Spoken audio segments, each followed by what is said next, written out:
Breaking news. SK Awaaz News 24/7. महंगी दवाओं और झूठे मुकदमों पर गरीब शक्ति दल का बड़ा वार, एसडीएम को सौंपा ज्ञापन। गरीब शक्ति दल के पदाधिकारियों ने संगठन प्रमुख मनोज विकट के नेतृत्व में एसडीएम को ज्ञापन सौंपकर बढ़ते अपराध और झूठे मुकदमों पर रोक लगाने की मांग की। उन्होंने न्यायिक स्तर पर एसआईटी गठन, महंगी दवाओं पर नियंत्रण और एक देश एक दवा मूल्य कानून लागू करने की मांग की।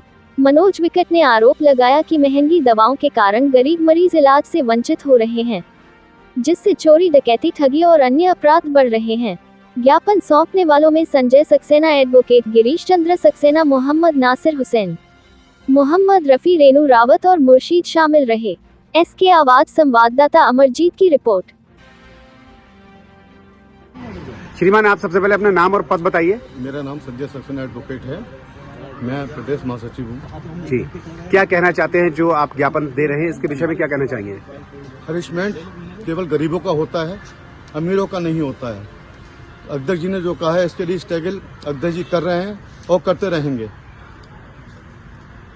करते हैं। और हमेशा 8 महीने से हमारा ज्ञापन ऑलरेडी चल ही रहा है। ठीक है, बस जय भारत जय।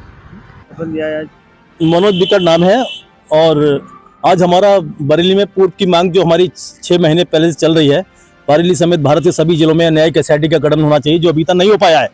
हम लोग लगातार इस मांग को उठा रहे हैं। इसी क्रम में हम लोग लगातार ये सरकार को बताने का, जागरूक करने का काम कर रहे हैं कि यहाँ पर अपराध क्यों बढ़ रहा है हमारे देश के अंदर।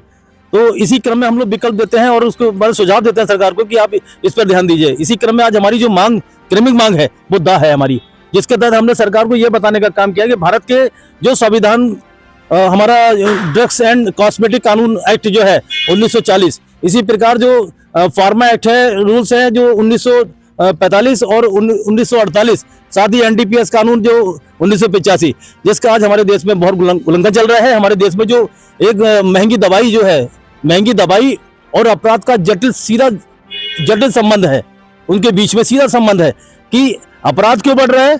अपराध इसलिए बढ़ रहा है क्योंकि एक गरीब व्यक्ति जब अपने हॉस्पिटल में अपने मरीज को भर्ती कराता है तो वहां पर यह देखा जाता है कि उस पर दवाइयों का पर्चा थोप दिया जाता है कि जाइए दवा लेके आइए बाहर से।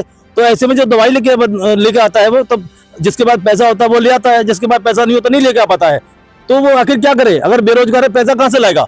तो इनके दबाव में वो व्यक्ति मजबूर होकर अपराध करने को विवश हो जाता है और इसी प्रकार अब जब विवश होता है तो वहां पर लूटपाट, चैन स्नैचिंग, हत्या, अपहरण जैसी जो बड़ी बड़ी गंभीर जो घटनाएं हैं उसको घटित करने के लिए मजबूर हो जाता है, जिसका आज मजाक भारत की जो तेलंगाना राज्य या कर्नाटक या फिर जो हिमाचल प्रदेश समेत महाराष्ट्र आदि जो पुणे है, मुंबई है, यहाँ पर जो तमाम फैक्ट्रियाँ, जो दर्जनों फैक्ट्रियाँ जो भारत में अंदर जो चल रही हैं, सिप्ला है या फिर मैनकाइंड है, तमाम ऐसी फैक्ट्रियाँ हैं जो आज बड़ी फैक्ट्रियाँ जो आज हमारे गरीब जनता के पैसे से अरबपति बनी हुई है, जिसका सरकार का ध्यान उसको और नहीं है। लेकिन हम लोग उनको जागरूक करना चाह रहे हैं कि यदि दवा सस्ती होगी तो अपराध भी नहीं होगा।